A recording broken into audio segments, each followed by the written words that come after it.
the Vikings have some other fish to fry once the season is over. Not now. They're not worried about it now. But at some point, they're going to have to make a decision on where they're going. And, Rob G., there was a report, wasn't it, by Adam Schefter? That's right. ESPN's NFL insider, Adam Schefter. Everyone's talking about Sam Darnold. Sam Darnold, if this were last season, would probably be an MVP candidate, like a legitimate MVP candidate. For sure. Problem is, Josh Allen, Lamar Jackson, Saquon Barkley. You mean Lamar Jackson? Thrown out at the wayside. But everyone's talking about what are they going to do with Sam Darnold, right? Because he's going to be a free agent. You can either franchise tag him. You can give him a big contract after one good season. The decision's theirs.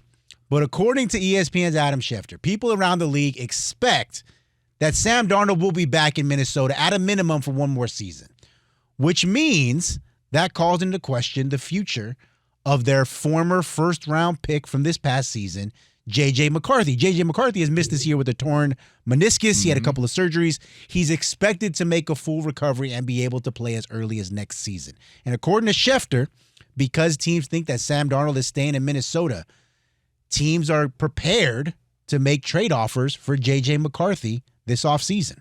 I think, now you said that they can bring him back on a franchise, correct? Yeah, they can franchise him.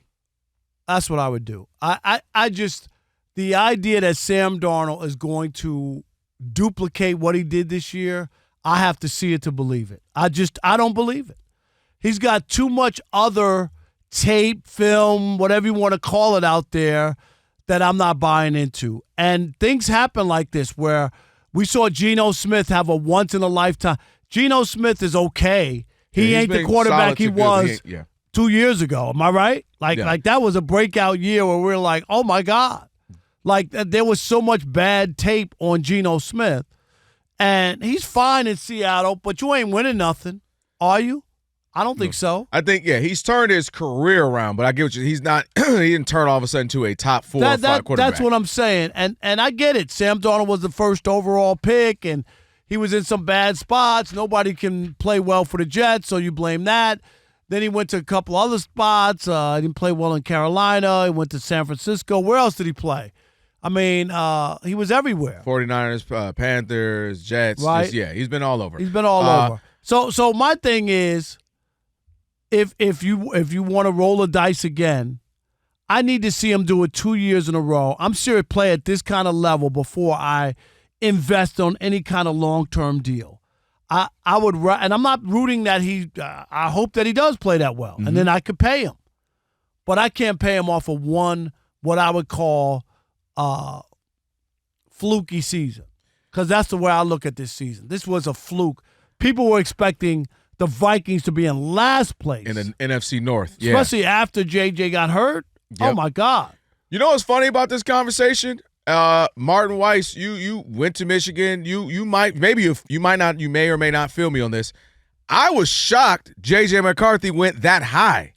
For me, as a person who watched all the game, they were running, but he even missed throws, and you're like, at no point did I think J.J. McCarthy was a first-round pick. I thought he would be that's a good get in your fourth round, third, round. You snuck a guy who won a bunch of games. Harbaugh talked him up big, right? And they won the national championship. I'm telling you, the whole time, even in the Rose Bowl, first pass attempt of the game, if Caleb Downs' shoe is an 11 instead of a 12, the whole game is different because he tried twice to throw picks. And so that's why everybody in the state of Michigan or fans of Michigan, me included, was like, wait, J.J. Mahu? Now, I'm happy for him. He's from the school. Yeah, go. But they just got him 10th? What are they looking at? And I said that to say, when I go back, 7 years or so ago, and I look at Sam Darnold, I saw why Sam Darnold was picked so high. I saw the arm talent. I saw the mobility. I saw kind of the swagger. And so I actually think what we're seeing, Rob, I totally get what you're saying. We haven't seen the greatness of Sam Darnold throughout his career, but now I'm seeing, this is what I had hoped for when I saw him at USC. This is what I saw, the talent that made him go so high in that draft. So I think we're starting to see more of what he should have been than what he has been, which was bad in bad environments, bad organizations, the Jets, the Panthers. So now I like what I've seen. Here's the key components. It's that he's also with Kevin O'Connell. So that is a part of my feeling good if I'm a general manager, because I'm saying I got the coach who has done this with Kirk Cousins, got him paid. He's great in his system. I now have the guy in Sam Darnold who's been doing great in this system. And I also have a defense where he doesn't have to feel like I have to do everything. And you got to credit him. Listen, this man has 12 games with multiple pass touchdowns, which is second most behind Joe Burrow. He has 13 games with 100-plus passer rating. That's a tie for second most in a single season. Since 1950, only your guy Aaron Rodgers in his 2020 MVP season has more. And he's got 68% of his passes, 4,100-plus yards, 35 touchdowns, only 12. He calmed down those picks, only had 12. So only 12. Yeah, only 12. So I think they got a guy they What's can his say. quarterback rating? Where's he rank? Sixth? Somewhere in there. Yeah, what's wrong with that? No, I'm asking. I'm just asking. I'm saying I literally don't have that stat in front of me. I have that he, what he's had Let me of look at the 100-plus passer rating. So if you're telling me that he even is 80% of this every year for the next 4 or 5 years, he's absolutely worth it. And I get the franchise. The only thing about that is if you franchise him, he's fifth. Yeah, so I mean, I'll take that any day. You said six, yeah. Here's the trouble with the franchise, and that makes sense, actually, and they may end up doing it. But the trouble with that is, what if you franchise him and he balls out again and he has the same type of year, and instead of you getting him now for what they project, Rob G, in that story, like upper $30 million range is where you could get him. 3 years, I think it was like 110 or something like that. Well, now if he has back-to-back MVP candidate-type seasons, now he's going to come here and be like, hey, I need that 62, 50, $60 million deal. So that's the one gamble with the franchise. Well, here's the other one. What one. if he reciprocates or duplicates this season? QBR, where's Sam Darnold QBR? That's another stat that we look at. So Lamar Jackson is number one in QBR and number one quarterback rating. So there's no gray area like, oh, he's good this one, but not good here. There's no gray area. Where's Sam Darnold when it comes to QBR? What is he? 13th. I was going to say 12th. 13th. So there's my pause. That's not your pause, Yeah, no, there's my pause. Okay, Justin Herbert is he's ahead of Justin Herbert, who is the godsend that everybody keeps telling us about, who is amazing. But so I'm not okay at with 61%. Yeah, he's 61. I'm all right with that. If he literally duplicates this for the rest of his career, but there's no guarantee, and I'm just saying you're giving me 1 year. I got 6 years of bad tape for you. So that's my issue. Is I'm not going to off of 1 year give you a long-term deal. All right, Rob G, jump in. So here's the question, Rob, because obviously you're down on Sam Darnold. Yeah, I'm just like, I'm not a long-term deal. If you ran the Vikings, would you rather give Sam Darnold a 3-year, whatever, 4-year deal, or take the unknown of J.J. McCarthy coming off a knee injury? Well, I'm not saying you just won 14 games. You could be the number 1 seed in the NFC. I don't want to make a commitment of that to a quarterback. I don't, like 3 or 4 years, because we have seen people have a year. Who was the quarterback we talk about and he didn't have a season, but with the Packers? Oh, Flynn. Yeah, Matt. But that wasn't a season. No. But he did get a deal off of that. He did. Okay, so Seattle looked at that, Rob G, and said he just set the record for touchdowns in a game by a Packers quarterback. More than Bart Starr, more than Brett Favre, more than Aaron Rodgers. My Jimmy God. G did the same thing off of 4 games. Okay, Jimmy G. All right, they gave him, the 49 gave him this ridiculous contract. He played 4 games in place of Tom Brady, and everybody was sold on him, and he was an okay quarterback. Jimmy G's going to have the weirdest career to analyze, because it was kind of good if you look at the winning percentage and all that. But he wasn't that went good. to a Super Bowl. I'm not supposed to say he's on that list of like, my girl's daddy, how was Jimmy G? I'm like, he was. Well, I mean, he wasn't. I mean, he kind of. Hey, if you look at the stats, I mean, but he wasn't good. He's going to be one of those weird players that kind of analyze. All right, Rob, I'm going to ask you this question that I asked Dub already before the show. Right.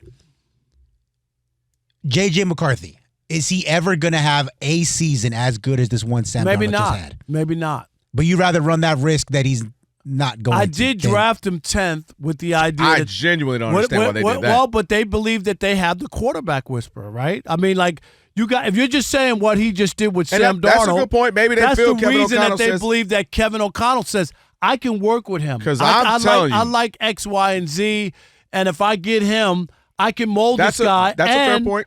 It doesn't cost me that much money. We don't have to break the bank. Aren't you supposed to try to build a team with a quarterback on a rookie deal? 4 years of it. For 4 years, I could keep all my defense in place. I can do these other things, right? Yeah. And have a chance to win. And that's all I'm saying. I want to. Sam Darnold's not that if you're going to give him a 4-year deal. I'm going to give Sam Darnold. I'm all for him 3 years, $100 million. What's that? 33 a year. That's not enough. 30. Give me. And they said it was like Rob around G, that's 110. enough. 33. Hell no, that ain't enough. That ain't Not enough. in today's market. It's got to start with a 4. It's got at least a 45. But here's the crazy part about that is that's what I was going to say when I was talking about the $41 million, which would be the franchise. That's what I was saying, the danger of not doing it. Because then you're going to have to come back with 55. If he even is 85% of this season again, then he can say, look, this is what I do. This is what we – let me ask you we're this. 13-4 again and that kind of thing. Here's the worst case scenario. He throws 4 picks, 3 picks against the Lions. No, I'm asking you, Rob G. You know I'm always going to give you the worst possible my gosh. scenario. Do you still feel the same about him? Do you see what I'm saying? Why does one game hurt him, though? I'm asking you. Why don't you say a middle of the road? No, what if he's no. 225, 2 touchdowns, 1 I pick? want him to have 3 picks. I want it to be really bad if because Lamar Jackson in the divisional round goes this is 13 the argument. for 27 This is the argument. for 115 and 2 picks, no touchdowns, you still believing in Lamar Jackson? yes, because he's already won a few MVPs. And But that's been his MO in the playoffs. No, I disagree with it, but that has been his MO. Right. I get you, but my point is Sam Darnold hasn't done enough. Doesn't have any of the hardware for me to feel like I'm not even mad at that. This is the real Sam Darnold. Because what they'll say is, here was the big moment, and Sam Darnold turned to goo. But here was we've seen Peyton Manning do that multiple times. We've seen guys who are really good. No, what I'm saying is we've seen guys have that. So when you say like the one game, I'm not going to cancel somebody because of the one game. LeBron had a terrible season versus the Mavericks. I didn't want to get rid of LeBron. Like that happens. Guys have horrible games. He's an all-time great. Sam Darnold's not an So what I'm saying is if you love Sam Darnold, the organization, you're going to love – like if they love him right now, they're going to love him even if he has a back. It's just this is our guy. We love what we saw. We love our coach, who we believe can keep coaching him up. We love our defensive coach, Brian Flores. As, maybe he stays because our defense keeps us in game. We don't have to force him to throw 5,000 yards. So I think Sam Darnold, I think he's going to get a bag, man. And J.J. McCarthy, again, I saw all his throws. Martin, you saw him too. I was blown away he was drafted that high. Blown away. So it's just like Jared Goff. I'm going to tell you, like, the reason the Rams got rid of him because they felt like he couldn't get them there. And it'll be the same thing. If he has a bad game and the Lions lose, they'll start to question whether. Won't. Yes, they will, because I've heard. But why would you know what, Rob? Quickly, I know we got to break to it. I've heard NFL guys. Jared Goff. Dub hit me with a topic that we're going to use sometime in the postseason when the Lions are in the playoff run and Jared Goff's doing his thing. Oh, that was a good one. All right. Better quarterback, Jared Goff, Matthew Stafford. Can I say neither? Right, we're going to pause that because we're going to tease it for a few weeks as these Lions go through the playoffs.